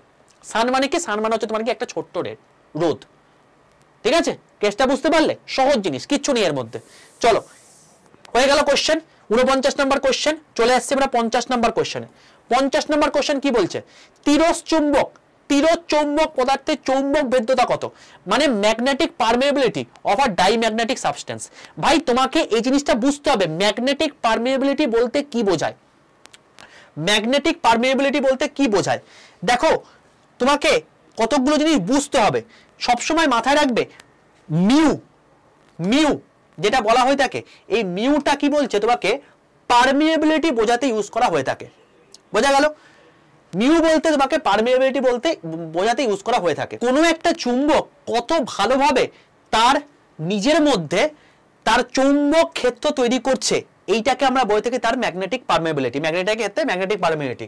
তো mu is equal to μ0 into μr, এটা হচ্ছে তোমার কি ফর্মুলা, যেটার মাধ্যমে আমরা ম্যাগনেটিক পারমিয়েবিলিটি মেপে থাকি। ঠিক আছে? এবার এই যে মিউ আছে, এই মিউটাকে আমরা কি বলে থাকি, এই মিউটাকে আমরা বলে থাকি তোমার কি অ্যাবসোলিউট পারমিয়েবিলিটি। ঠিক আছে? এবং যদি তোমাকে বলা হয় μ0 যদি তোমাকে জিজ্ঞেস করা হয়, তাহলে μ0 এর ক্ষেত্রে কি বলবে, পারমিয়েবিলিটি অফ ফ্রি স্পেস। আর μr মানে হচ্ছে তোমার কি রিলেটিভ পারমিয়েবিলিটি। এবার বক্তব্য হচ্ছে μr সব সময় লেস দেন 1 হয়ে থাকে কার ক্ষেত্রে, যেটা তোমার গিয়ে ডাইম্যাগনেটিক সাবস্টেন্স হয়ে থাকে। যখন ফেরোম্যাগনেটিক সাবস্টেন্স হবে, মানে যেটা খুব তাড়াতাড়ি চৌম্বক পথে রূপান্তরিত হতে পারে, সেটা হচ্ছে গ্রেটার দেন 1 হয়ে থাকে। আর প্যারাম্যাগনেটিক যদি হয়ে থাকে তাহলে গ্রেটার দেন 1 হয়ে থাকে। এগুলো মাথায় রেখে দিও। এবং যখন আমি তোমাদেরকে দেখবে যে যারা যারা আমার রেলওয়ে ক্লাস করো, তোমাদের মধ্যে তো কেউ রেলও দিয়ে থাকো, তো রেলের ক্লাসে বলেছিলাম যে প্যারাম্যাগনেটিক সাবস্টেন্সের মধ্যে দেখবে অক্সিজেনের আবার দুরকম প্রকারভেদ রয়েছে, ঠিক আছে। ফেরোম্যাগনেটিক সাবস্টেন্সের মধ্যে তো আমরা জানি যে অ্যালনিকো, ঠিক আছে। তো এই টাইপের জিনিসপত্র তোমাকে মাথায় রাখতে হবে। যাই হোক, তো এই হলো বিষয়। আমরা চলে আসছি ম্যাগনেটিক পারমিটিভিটি বুঝে গেছি। তো এখানে কি হচ্ছে, লেস দ্যান 1 হচ্ছে আমাদের সঠিক অ্যান্সার, কারণ আমাদের ডাইম্যাগনেটিক সাবস্টেন্সের কথা বলেছে। নেক্সট চলে আসছি আমাদের ইন্ডাকশনের ক্ষেত্রে চলে এসছে। ইন্ডাকশন 51 নাম্বার কোশ্চেনের অ্যান্সার তাহলে কি হবে? তো এটা তুমি দেখে অ্যান্সার করবে বাবা। তোমাদের যখন আমি দেখবে যে আমি তোমাদেরকে ওয়েব 0 টু হিরো পড়িয়েছি, যারা আমার রেলের স্টুডেন্ট তারা জানো যে তোমাদের ওয়েব 0 টু হিরো, তার মধ্যে আমি তোমাদেরকে ট্রানজিস্টার করিয়েছিলাম। এবং এই ট্রানজিস্টারের মধ্যে আমি তোমাদের করিয়ে দিয়েছিলাম মুখ্য কুণ্ডলী এবং গৌণ কুণ্ডলী, মানে প্রাইমারি কয়েল এবং সেকেন্ডারি কয়েল। প্রাইমারি কয়েল কি হয়ে থাকে, প্রাইমারি কয়েলে আমরা ডাইরেক্ট তোমার হচ্ছে কারেন্ট পাঠিয়ে থাকি। সেকেন্ডারি কয়েল কি হয়ে থাকে, সেখানে কারেন্ট হচ্ছে তোমাকে ইনডিউসড হয়ে থাকে। তো জেনারেলি লেঞ্জ ল যদি তুমি পড়ে থাকো, তাহলে সেই পার্টিকুলার কেসের ক্ষেত্রে লেঞ্জ ল করিয়ে দিয়েছিলাম তোমাদেরকে। সেই লেঞ্জ ল এর ক্ষেত্রে আমি তোমাদেরকে কি বলেছিলাম, সেই জিনিসটা যদি তুমি মাথায় রাখো তাহলে তুমি আরামসে করতে পারবে। কি বলেছিলাম হচ্ছে ইনডিউসড ইএমএফ, যেটাকে আমরা ই দিয়ে উল্লেখ করে থাকি। ইনডিউসড ইএমএফ কে আমরা কি বলে উল্লেখ করে থাকি, ই দিয়ে উল্লেখ করে থাকি। Is equal to minus M. এই যে মাইনাস এম কথাটা উল্লেখ করলাম, এই মাইনাস এম মানে মাইনাসটা এখানে তোমার হচ্ছে লেঞ্জ লকে উল্লেখ করছে, ঠিক আছে। ডিআইডিটি এইটা হয়ে গেল তোমার গিয়ে ফর্মুলা। তো এখানে যে এই যে ডিআইডিটি আছে, মানে এই যে কারেন্টের যে চেঞ্জটা এটা কোথায় হচ্ছে, প্রাইমারি কয়েলে হচ্ছে। তো আলটিমেটলি এই যে মানে জিনিসটা হচ্ছে এটা প্রাইমারি কয়েলে আমরা চেঞ্জ করছি, এবং তার জন্যই কিন্তু তোমার হচ্ছে ইনডিউসড ইএমএফ পরিবর্তন হয়ে থাকে। আমরা কিন্তু সেকেন্ডারি কয়েলে চেঞ্জটা করি না। তো কি বলছে, মুখ্য কুণ্ডলী তড়িৎচালক বলের সাথে সমানুপাতিক, মুখ্য কুণ্ডলী প্রবাহ মাত্রার সাথে সমানুপাতিক, মুখ্য কুণ্ডলী প্রবাহ মাত্রা পরিবর্তনের হারের সাথে সমানুপাতিক। পরিবর্তনের হার, কারণ ডিআইডিটি আছে তো বাবা কোশ্চেন, মানে এই যে তুমি দেখলে এটা কি পরিবর্তনের হার। তো মানে কোনো কিছু বাই টাইম যদি হয়, সামথিং বাই টাইম যখন হয়, তখন সেটাকে আমরা বলে থাকি তোমার গিয়ে হার। এবার যখন ওপরে তোমার ডিআই রয়েছে, তার মানে কি প্রবাহ মাত্রার পরিবর্তন বাই হার, মানে বাইটাই মানে কি হার। তাহলে সেক্ষেত্রে কি হচ্ছে, অপশন সি ছাড়া কোনো উপায় নেই। তার মানে এখানে কি হবে, অপশন সি হচ্ছে তোমার সঠিক অ্যান্সার, এবং একদম সঠিক অ্যান্সার করেছে। অপশন ডি হবে না। তো এখানে একদম পুরো দেখে তুমি অ্যান্সার করবে। চলে আসছি 52 নাম্বার কোশ্চেন। 52 নাম্বারের কোশ্চেনের অ্যান্সার কি হবে, ঝটপট করে তোমরা দেখি বলো তো। তো এখানে কুলিচ নলে আলটিমেটলি কি হয়ে থাকে, ইলেকট্রনকে উচ্চ ভোল্টেজে ত্বরান্বিত করে যদি টার্গেট জায়গাতে যদি হিট করানো হয়, টার্গেটে যদি তোমার হচ্ছে আঘাত করানো হয়, তাহলে সেখান থেকে কি হয়ে থাকে, এক্স রশ্মি উৎপন্ন হয়ে থাকে। তো এখানে কি বলছে, তোমাকে ভোল্টেজ বলেছে 1000 ভোল্ট। 1000 ভোল্ট তোমাকে বলে দিয়েছে। দেখো বাবা, তোমাকে কতগুলো জিনিস মাথায় রাখতে হবে। তোমাকে যদি ভোল্টেজ 1000 ভোল্ট বলে দেয় এবং এখানে এক্স রশ্মির কথা উল্লেখ করে, এবং তোমাকে যদি বলা হয় যে ইলেকট্রন কত, ইলেকট্রনের মানে চার্জ কত, -1.6 × 10⁻⁻19 কুলম্ব, এটা আমরা প্রত্যেকে জানি। তার মানে এখানে যে ই আছে, টোটাল যে শক্তিটা আছে, ই × ভি বলতে পারি, এবার এখানে ভোল্টেজটা কত আছে, 1000 ভোল্ট। তার মানে এখানে আমি 1000 আমি ইভি বলতে পারি, আর 1000 ইভি মানে কি 1 কিলো ইলেকট্রন ভোল্ট আমি বলতে পারি। এবার এই যে 1 কিলো ইলেকট্রন ভোল্ট হলো, এই 1 কিলো ইলেকট্রন ভোল্ট সংখ্যকে কিন্তু আমাদের বাবা এক্স রশ্মি উৎপন্ন হবে, কারণ আমি এই পরিমাণে শক্তি তাকে দিচ্ছি। তার মানে এখানে কি হচ্ছে 1 কেইভি মানে কি, অপশন এ ছাড়া উপায় নেই, অন্য কিছু হবে না, ঠিক আছে। এই যেখানে 1 ইভি তো হতেই পারে না, কারণ এখানে 1000 ভোল্ট আমি দিচ্ছি, এখানে 100 তো নেই, আর 1000 কেইভি কি করে হবে, তাই তো বিশাল বড় হয়ে যাবে, ঠিক আছে। দেখে তুমি অ্যান্সার করবে এগুলোকে। চলো নেক্সট কোশ্চেন আমরা চলে আসছি। 52 নাম্বার হয়ে গেল। 53 নাম্বার কোশ্চেন। 53 নাম্বার কোশ্চেনে এখানে আমাদের কি থেকে কোশ্চেন দিয়েছে, এটা আমাদের দিয়েছে রেডিও অ্যাক্টিভিটি থেকে কোশ্চেন দিয়েছে। রেডিও অ্যাক্টিভিটি থেকে আমাদের কোশ্চেন দিয়েছে। দেখি ঝটপট করে কে অ্যান্সার করতে পারে এইটার। যারা আমার অর্গানিক কেমিস্ট্রির ক্লাস করেছো সেখানে আমি রেডিও অ্যাক্টিভিটি থেকে 3টে ক্লাস করিয়েছি। সেই 3টে ক্লাসের বাইরে তোমাদের কোনো পরীক্ষায় প্রশ্ন আসবে না, এবং সেখানে হাফ লাইফের অঙ্ক পর্যন্ত করিয়ে দিয়েছি। কি বলছে, তেজস্ক্রিয় বিকিরণের ক্ষেত্রে ভর সংখ্যা মানে কি বলছে, বিটা বিকিরণের ক্ষেত্রে ভর সংখ্যা পারমাণবিক সংখ্যা কি পরিবর্তন হয়। দেখো বাবা, আমাদের 3টে জিনিস বেরোয়। তেজস্ক্রিয় পদার্থ মানে কি, তেজস্ক্রিয় পদার্থ মানে হচ্ছে কোনো একটা এলিমেন্ট যখন তোমার হচ্ছে আনস্টেবল অবস্থায় রয়েছে, তখন সেখান থেকে স্টেবিলিটির দিকে যেতে গেলে তার নিউক্লিয়াসে, মানে আনস্টেবল কি করে বুঝবো আমরা, যখন তার নিউটন বাই প্রোটন রেশিও যদি তোমার হচ্ছে 1.5 এর থেকে বড় হয়ে যায়, তো তখন সেটা আমরা বলবো তার নিউক্লিয়াসটা হচ্ছে আনস্টেবল। এবারে এই নিউক্লিয়াস যখন আনস্টেবল হবে, তখন তাকে স্টেবিলিটির দিকে যাওয়ার জন্য তোমায় কি করতে হবে, এখান থেকে 3টে রশ্মিকে বার করতে হবে। কি কি, একটা হচ্ছে আলফা, একটা হচ্ছে বিটা, আর একটা হচ্ছে গামা। এই 3টে টাইপের রশ্মি তোমাকে বার করতে হবে, ঠিক আছে, আলফা বিটা গামা। এবার বক্তব্য হচ্ছে এই আলফা বিটা গামা তে কিছু টাইপের জিনিসপত্র চেঞ্জেস হয়, তার জন্য এই নিউক্লিয়াসটা স্টেবল নিউক্লিয়াসে পরিবর্তিত হয়, ঠিক আছে। এবার বিটা বার করলে কি, বিটা বেরোলে কি হয় সেটা তোমাকে বার করতে বলেছে। দেখো ধরে নাও কোনো একটা পদার্থ হচ্ছে এক্স, যার মাস নাম্বার হচ্ছে মানে এ বললাম, ধরো মাস নাম্বার আমি এম দিয়ে উল্লেখ করছি, মাস নাম্বার হচ্ছে এম, আর অ্যাটমিক নাম্বার হচ্ছে তোমাকে জেড। যখন এখান থেকে আলফা রশ্মি বেরোবে না, যখন এখান থেকে আলফা রশ্মি বেরোবে, তখন কি হয়, এই এক্সটা অন্য একটা পদার্থে রূপান্তরিত হয়ে যায়। তার কারণ এই মাস নাম্বার থেকে আমরা 4 বিয়োগ করি, এবং অ্যাটমিক নাম্বার থেকে আমরা 2 বিয়োগ করে থাকি, 2 বেরিয়ে থাকে। এবং যেটা বেরিয়ে যায় সেটা কি আলটিমেটলি জানো, সেটা হচ্ছে হিলিয়াম 4 2++, মানে পজিটিভ কণার সোর্স। তাই তোমাকে যদি বলা হয় যে আলফা কণা আলটিমেটলি পজিটিভ কণার সোর্স, কারণ হিলিয়ামটা হচ্ছে পজিটিভ এলিমেন্ট। নেক্সট যদি তোমাকে বলা হয় এক্স এম জেড, এখান থেকে যদি বিটা বেরোয়, তাহলে সেক্ষেত্রে কি হবে, তুমি বলবে ওয়াই বেরোবে, এম যেরকম আছে সেরকমই থাকবে, Z+1 হবে। তার কারণ এই যে বিটাটা রয়েছে, এই বিটা মানে হচ্ছে অ্যাকচুয়ালি হচ্ছে এটা ইলেকট্রন করা সমতুল্য, মানে হচ্ছে বিটা 0-1, এইটা হচ্ছে তোমার গিয়ে গল্প, ঠিক আছে। আর গামা হলে কোনো রকমই কোনো পরিবর্তন হয় না, মানে ধরো কোনো একটা বস্তু এক্স রয়েছে, এর মাথায় এম, এটা জেড রয়েছে, এখান থেকে গামা বেরোচ্ছে, এর মাথায় কি হয়েছে, একটা স্টার দিয়ে রাখলাম, মানে এটা হচ্ছে এক্সাইটেড স্টেটে রয়েছে, এটা কি হবে, এক্স এম থেকে জেডই হবে, মানে এটা স্টেবল স্টেটে চলে আসবে। এক্সাইটেড থেকে স্টেবলে আসতে এটা সহায়তা করে, বাট ভর সংখ্যা এবং পারমাণবিক ক্রমাঙ্কে কোনো পরিবর্তন হয় না। তো এখানে বলেছে বিটার কথাটা, তো বিটার ক্ষেত্রে কি হচ্ছে, পারমাণবিক ক্রমাঙ্ক কি হচ্ছে, 1 বাড়ছে। তো এখানে পারমাণবিক ক্রমাঙ্ক যদি 1 বাড়ে, এখানে অপশন কি রয়েছে, ভর সংখ্যার পরিবর্তন হয় না, ভর সংখ্যা পারমাণবিক ক্রমাঙ্ক পরিবর্তন হয় না, আলফা হলে হতো, শুধুমাত্র পারমাণবিক ক্রমাঙ্ক পরিবর্তন হয়, ইয়েস, এখানে 1 বাড়ে, আর নিউটন ছাড়া কোনো পরিবর্তন তো কোনো কিছু ক্ষেত্রেই হয় না। তো এখানে অবশ্যই অপশন সি হচ্ছে তোমার গিয়ে সঠিক অ্যান্সার, এবং যে করেছে একদম সঠিক করেছে অপশন সি, ঠিক আছে বাবা। তো একদম পাতি কোশ্চেন, একদম বেসিক লেভেলের কোশ্চেন দিয়েছে, ঠিক আছে। চলো চলে আসছি 54 নম্বর কোশ্চেন, ডি ব্রগলিস ইকুয়েশন থেকে কোশ্চেন দিয়েছে। দেখো একদম ডাইরেক্ট ইকুয়েশনটা দিয়ে দিয়েছে বাবা, তো এই টাইপের কোশ্চেন তোমাকে পারতেই হবে।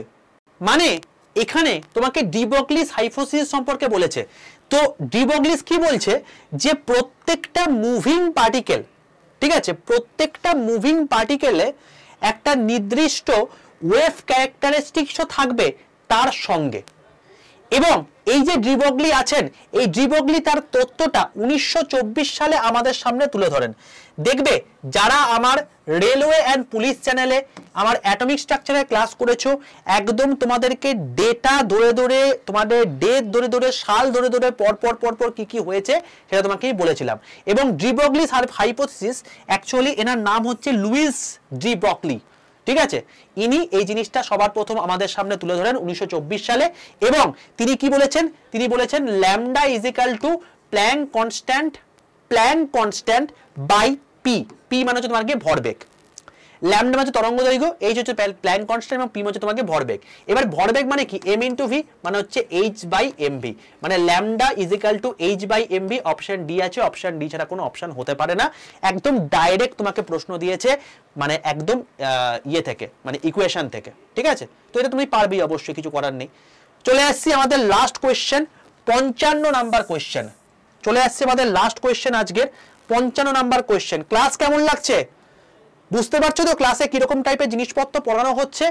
তো এইভাবে তোমাকে ডেপথে পড়াশোনা করতে হবে, প্রত্যেকটা মানে জিনিস তোমাকে টাচ করে যেতে হবে, এমনি এমনি হাওয়াতে চলে গেলে হবে না, আর কেউ তোমাকে ছেড়ে কথা বলবে না। নর্মাল কোশ্চেন এসছে, বাট এইগুলো যদি না করতে পারো তার মানে তোমার বেসিকে গন্ডগোল রয়েছে। এবং বেসিক তুমি যেখান থেকে পড়ছো আগে বুঝে নাও যে সে সঠিক জায়গা থেকে তুমি পড়াশোনা করছো কিনা, কারণ তোমাকে সেই জায়গা থেকে পড়াশোনা করতে হবে যে সেই সাবজেক্টে মিনিমাম এমএসসি করেছে।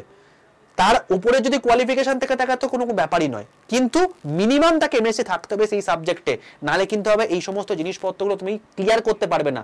আর দেখতে পাচ্ছ তো প্রত্যেকটা মডিউল থেকে একটা একটা করে কোশ্চেন দিয়েছে, যেমন এটা মডার্ন ফিজিক্সে তোমাকে সেমিকন্ডাক্টরকে দিয়ে দিয়েছে।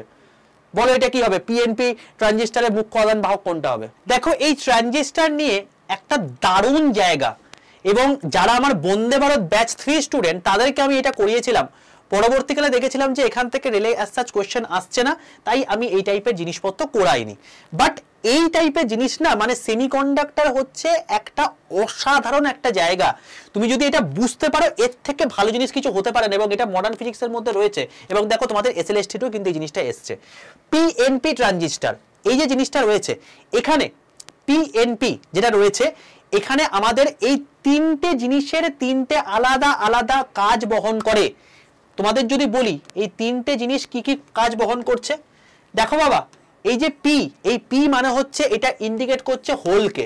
হোল, হোল মানে হচ্ছে অ্যাকচুয়ালি প্রোটন, প্রোটনকে আমরা এখানে হোল বলে উল্লেখ করে থাকি। আর এন অ্যাকচুয়ালি ইলেকট্রনকে আমরা উল্লেখ করে থাকি, ইলেকট্রনকে ইন্ডিকেট করছে। এবার যখন আমাকে বলছি পিএনপি ট্রানজিস্টার, পিএনপি ট্রানজিস্টার যখন আমি বলছি, এখানে কি হচ্ছে, এই পিটা হচ্ছে তোমার গিয়ে এমিটার, এমিটার, এটা হচ্ছে তোমার গিয়ে বেস, আর এটা হচ্ছে তোমাকে কালেক্টর। ঠিক আছে, এখন ছবি এঁকে বোঝাতে পারবো না, কারণ ছবিটা এঁকে বোঝাতে গেলে এখন বিশাল বড় টাইম লেগে যাবে।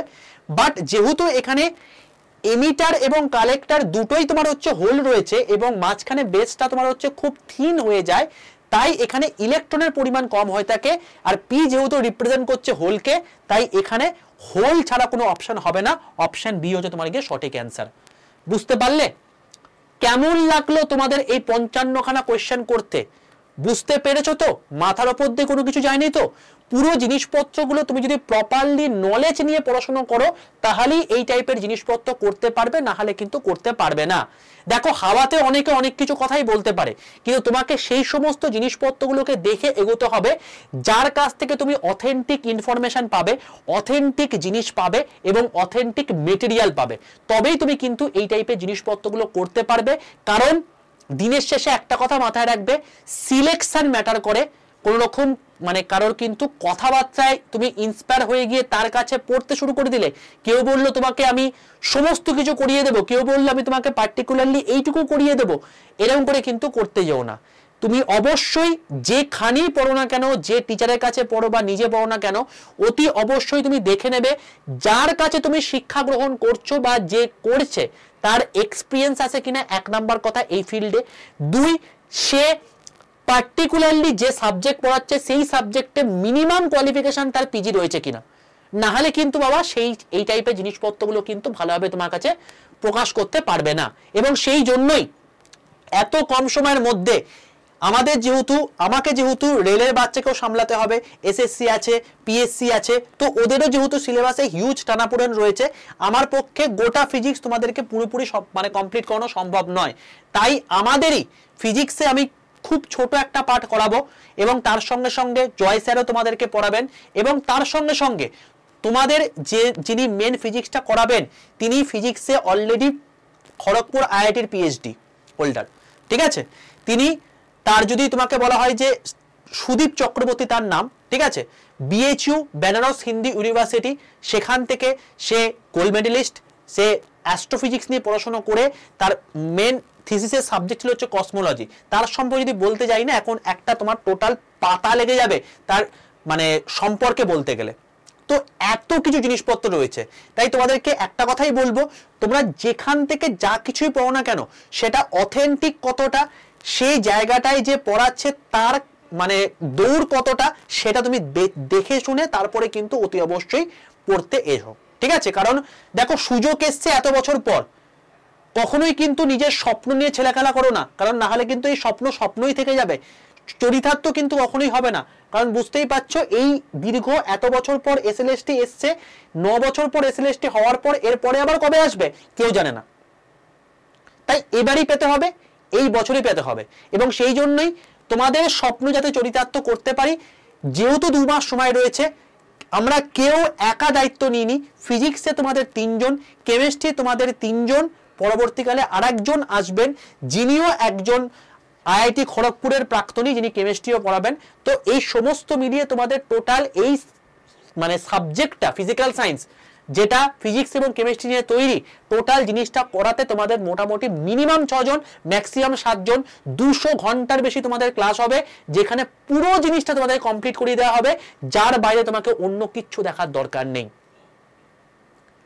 তো কি করে ভর্তি হবে সেটা যদি প্রসেস জানতে চাও, তাহলে আমি তোমাকে নেক্সট যেটা বলছি সেটা ভালো করে দেখো। তো দেখো, ফার্স্ট তোমাকে আমি যেটা বলবো সেটা হচ্ছে, যারা আমার হোয়াটসঅ্যাপ গ্রুপে যুক্ত নেই প্রত্যেককে আমি সবার প্রথমেই বললাম 62 91 95 4979, এটা হচ্ছে আমার হোয়াটসঅ্যাপ গ্রুপের নাম্বার। হোয়াটসঅ্যাপে প্রত্যেকে একটা হাই লিখে পাঠাও, হাই লিখে পাঠালে দেখবে তোমার কাছে অটো জেনারেটেড 5টা হোয়াটসঅ্যাপ গ্রুপের লিঙ্ক চলে গেছে। তার মধ্যে WBSLST ফিজিক্যাল সায়েন্স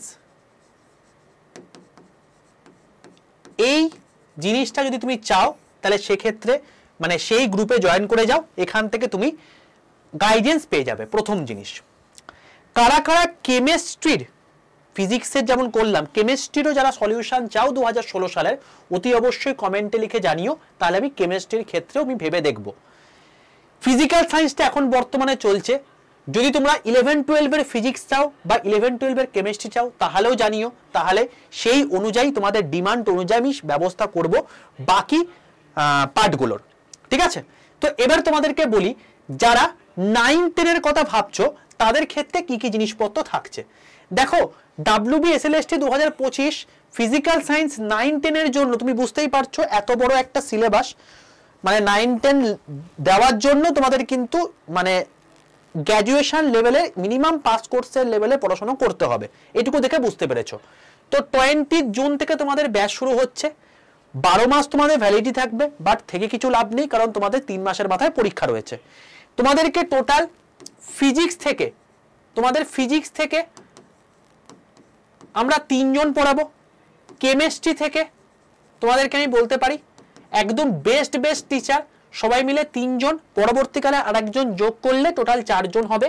এখন বর্তমানে 6 জনই ধরে রাখছি, কারণ যতক্ষণ পর্যন্ত না আমরা কনফার্মেশন পাই ততক্ষণ পর্যন্ত আমি কমিটমেন্ট করি না, ঠিক আছে। তবে ধরে রাখতে পারো যে তোমাদের আরেকজন মেন্টর আসবেন, যিনি আইআইটি প্রাক্তনী খড়গপুরের, ঠিক আছে। তো তিনি তোমাদের কেমিস্ট্রি আছেন, আর ফিজিক্সের ক্ষেত্রে আমি বলেই দিলাম একজন ফিজিক্সের দিকপালের কথা। তো টোটাল ফিজিক্স এবং কেমিস্ট্রি মিলিয়ে 200+ ঘন্টা তোমাদের লাইভ মানে পুরোপুরি তোমাদের ক্লাস হবে, এবং যেখানে লাইভ ক্লাসের পরিমাণ কম হবে, রেকর্ডেড ভিডিওর পরিমাণ বেশি হবে, ঠিক আছে। কেন?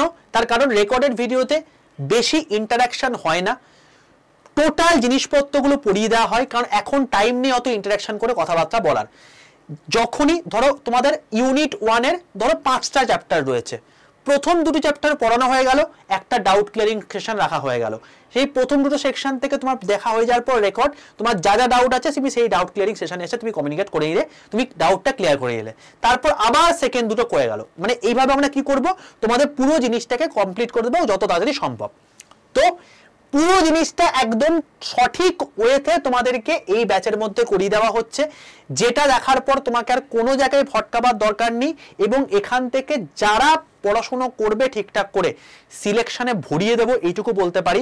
গোটা পশ্চিমবঙ্গের বুকে যেখানে পদার্থবিদ্যাতে ভালো লেভেলের টিচারই নেই, সেখানে আড্ডা 2% বেঙ্গলি তোমাদের কিন্তু টিচার দিয়ে দেবে, ঠিক আছে, স্কুলের টিচার পাঠিয়ে দেবে, এইটুকু বলতে পারি।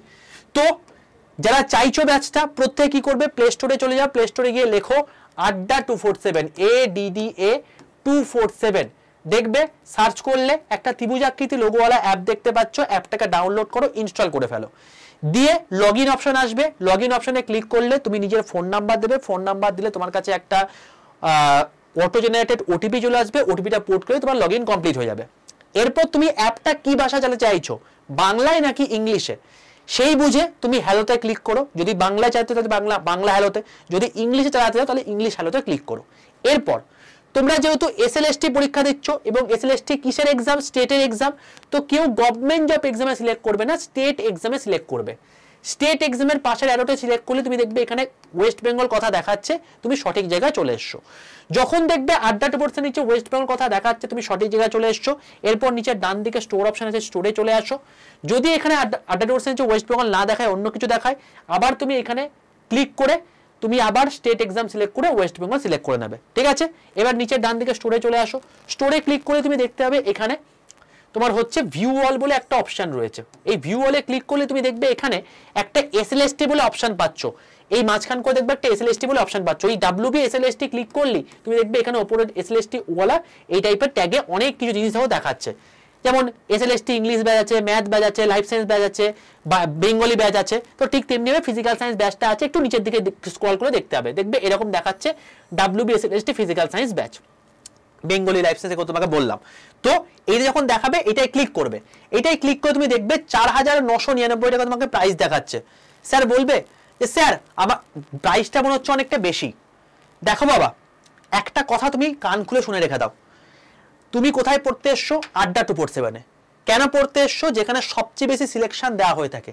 কেন দেওয়া হয়ে থাকে? কারণ এখানে সেই সমস্ত টিচাররা পড়ায় যারা রেপুটেটেড, যারা অলরেডি জব ছেড়ে তোমাদেরকে এসে পড়াচ্ছেন।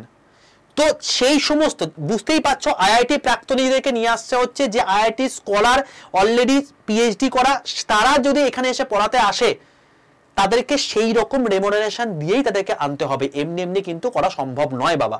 ঠিক আছে, এবং সেটা দিয়ে পড়াশোনা করে তুমি আজকে 2000 টাকা বেশি দিয়ে পড়াশোনা করে সিলেকশনটা পেয়ে যাবে, এটা তোমার কাছে ইম্পর্টেন্ট জিনিস, নাকি 2000 টাকা কম করে তুমি সিলেকশনটা পাবে না, যা হোক করে পড়ে নিলেই হলো, সেটা করলে বেটার হবে, সেটা তোমার বিষয়।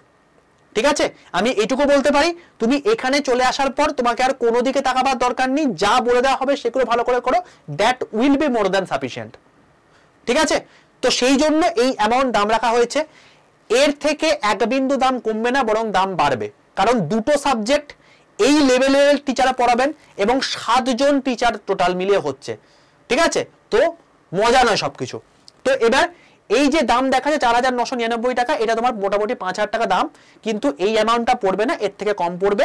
এই দামের পাশে মোর অফার বলে একটা অপশন আছে, এই মোর অফারে ক্লিক করবে, দেখবে তোমার কাছে একটা অপশন চলে এসেছে, এন্টার কুপন কোড বলে একটা অপশন থাকবে। তোমাকে যে দামে দেওয়া না কেন সেই দামের পাশে মোর অফারে ক্লিক করে এই এন্টার কুপন কোডের জায়গায় তুমি লিখবে বড় হাতের Y785 Y785। এই কুপন কোডটা লিখে পাশের বক্সের মধ্যে থাকা নীল কালিতে অ্যাপ্লাই বাটনটায় ক্লিক করে দেবে। যখন দেখবে Y785 কুপন কোড অ্যাপ্লাইড এবং ইউজ ক্যান হয়ে গেছে, তোমার দাম হয়ে গেছে 4,811 টাকা 73 পয়সা। এইটা হচ্ছে সর্বনিম্ন প্রাইস। Y785 এই কুপন কোডটা ইউজ করলে তুমি পাবে এটা সম্পূর্ণ মানে 4,811 টাকায়। ঠিক আছে, এবার যখন এই অ্যামাউন্টটা দেখাবে, বাইন অপশনে ক্লিক করবে, তোমার কাছে অপশন চলে আসবে যে এখানে যখন তোমাকে এটা দেখাচ্ছে এই Y7 এর কুপন কোড অ্যাপ্লাইড এবং এই অ্যামাউন্টটা, বাইন অপশনে ক্লিক করলে তোমার এরকম অপশন চলে আসবে। তুমি যদি গুগল পে, ফোন পে করতে চাও জন্য ইউপিআই, নাহলে Paytm, debit card, credit card তো রয়েছে। কথার কথা তুমি ইউপিআই করবে, ইউপিআইতে ক্লিক করবে, ইউপিআইতে ক্লিক করে তোমার কাছে এরকম অপশন আসবে, phone pay, Google pay option চলে আসবে। তুমি যদি নিজের ফোন পে, গুগল পে থেকে তুমি তেসার মাধ্যমে পেমেন্ট করতে পারবে, সেটাই ক্লিক করে তুমি পেমেন্টটা করে নিলে তোমার পেমেন্ট হয়ে যাবে। কথার কথা তোমার পেমেন্ট নেই, তুমি কি করবে, তোমার আশেপাশে যার কাছে ফোন পে, গুগল পে আছে তাকে তুমি হার্ড ক্যাশ দিয়ে দাও, সে তোমার হয় পেমেন্ট করে দিক, এটা একটা হতে পারে। না হলে তুমি সাইবার ক্যাফে চলে যাও, তুমি তাকে হার্ড ক্যাশ দিয়ে দাও, সে তোমার হয় পেমেন্ট করে দিক। কি করে পেমেন্ট করবে? সেম প্রসেস করবে। এতদূর পর্যন্ত এসে তুমি এখানে ফোন পে, গুগল পে নিজের থাকলে নিজের করতে, এখানে তার ফোন নাম্বার বা তার ইউপিআই আইডিটা দিয়ে দাও, দিয়ে কন্টিনিউ করে দাও, দেখবে তার কাছে প্রভাব চলে গেছে, সে পেমেন্ট করলেও তোমার কিন্তু একই ব্যাপার। অর্থাৎ তুমি পেমেন্ট যে কোনো অ্যাকাউন্ট থেকে করতে পারো। বোঝা গেল? যেই মুহূর্তে টোটাল পেমেন্ট হয়ে যাবে, তোমার কাছে কংগ্রাচুলেশন মেসেজ চলে আসবে, ব্যাচ কেনা কমপ্লিট হয়ে গেছে, অ্যাপটা পুরো বন্ধ করে দাও। অ্যাপটা পুরো বন্ধ করে দিয়ে আবার খুলে দেখবে মাই কন্টেন্টে পারচেস্ট অপশনে গিয়ে তোমাকে তোমার এই এসএলএসটি ফিজিক্যাল সায়েন্স ব্যাচটা দেখাচ্ছে। ঠিক আছে, যখন তোমাদের জন্য কোনো ব্যাচ আড্ডা 247 নিয়ে আসে, তখন সেখানে সেই ব্যাচটার কোয়ালিটিটা সেই লেভেলেরই হয় এবং সেই জন্যই এটা এখানে আসে। ঠিক আছে। এবং এখানে সবচেয়ে বেস্ট ওয়েস্ট বেঙ্গলের টিচাররা তোমাদেরকে পড়াবেন, যাদের কাছ থেকে তোমরা সিলেকশন পাবেই পাবে। এবং যদি সিলেকশন এবছরই পাক্কা করতে চাও, বিন্দুমাত্র দেরি না করে, কারণ 20 তারিখ থেকে ব্যাচ শুরু হচ্ছে, Y785 এই কুপন কোডটা ইউজ করে নিয়ে নাও, তাহলে কিন্তু সর্বোচ্চ ডিসকাউন্টেড প্রাইসে তোমরা কিন্তু পেয়ে যাবে। ঠিক আছে বাবা। এরপরেও যদি কোনো কোয়ারি থেকে থাকে, তোমাদেরকে আমি নাম্বার বলে দিয়েছি, এই নাম্বারে কেউ ফোন করবে না, ফোনে কেউ পাবে না, এই নাম্বারে হোয়াটসঅ্যাপে হাই লিখে পাঠিয়ে, এই গ্রুপে তো যুক্ত থাকবেই, WBSSC ফিজিক্যাল সায়েন্স গ্রুপে। আর যারা কিছু বলতে চাইছো আমাকে, ফোনে পাবে না, আমাকে এই নাম্বারে তোমার যে ডাউটটা আছে সেই ডাউটটা মেসেজ করে দিও বা ভয়েস মেসেজ করে দিও, আমি টাইম করে তোমাদেরকে রিপ্লাই করে দেবো। ঠিক আছে। কারণ টোটাল আমার কাছে এখন 250-র কাছাকাছি গ্রুপ রয়েছে, প্রত্যেকটা গ্রুপে 1000 জন করে ধরে, তাই 2.5 লক্ষ স্টুডেন্ট যদি এখন কমিউনিকেশন করতে চায়, প্রত্যেকের সঙ্গে তো ওভার ফোনে কথা বলা সম্ভব নয় বাবা। তো সেই জন্য তোমাদেরকে একটু বললাম যে তোমাদের যা ডাউট আছে বলে দিও, আমার যে অ্যাসিস্ট্যান্ট আছে সে যদি কোনো রকম বোঝে যে সে ডাউটটা ক্লিয়ার করে দিতে পারছে, তাহলে কোনো সমস্যা কিছু নেই। যদি দেখে যে আমাকে পাস করতে হবে, তাহলে আমাকে দিয়ে দেবে, আমি উইদিন 24 to 48 আওয়ার্সের মধ্যে তোমাদেরকে গাইডটা করে দেবো। ঠিক আছে। বাকি যারা অ্যাডমিশন দিতে চাইছো, এক বিন্দু দেরি না করে কুপন কোডটা মাথায় রেখো, Y785 এই কুপন কোডটা ইউজ করে তুমি কিন্তু নিয়ে নিও, তাহলে সর্বোচ্চ ডিসকাউন্টেড প্রাইসে ওয়েস্ট বেঙ্গলের বেস্ট WBSLST ফিজিক্যাল সায়েন্স ব্যাচে তুমি ভর্তি হয়ে যাবে। এবং 2016 সালের কেমিস্ট্রির কারা কারা অ্যান্সার কি চাইছো অবশ্যই কমেন্টে জানিও, তাহলে অবশ্যই তোমাদের জন্য সেটাও ভিডিও করে দেওয়ার ব্যবস্থা করব। অবশ্যই আগে আমি আমার যাদেরকে দায়িত্ব নিয়েছি তাদের দায়িত্বটা পালন করে আসি, তারপর তো তোমাদের দায়িত্ব যেটুকু নিয়েছে সেটুকু আমি পালন করবই। ঠিক আছে ভাই, অল দ্য বেস্ট, যতটা পারি ততটা করছি এবং আমি জানি তোমরা সফল হবেই এবার।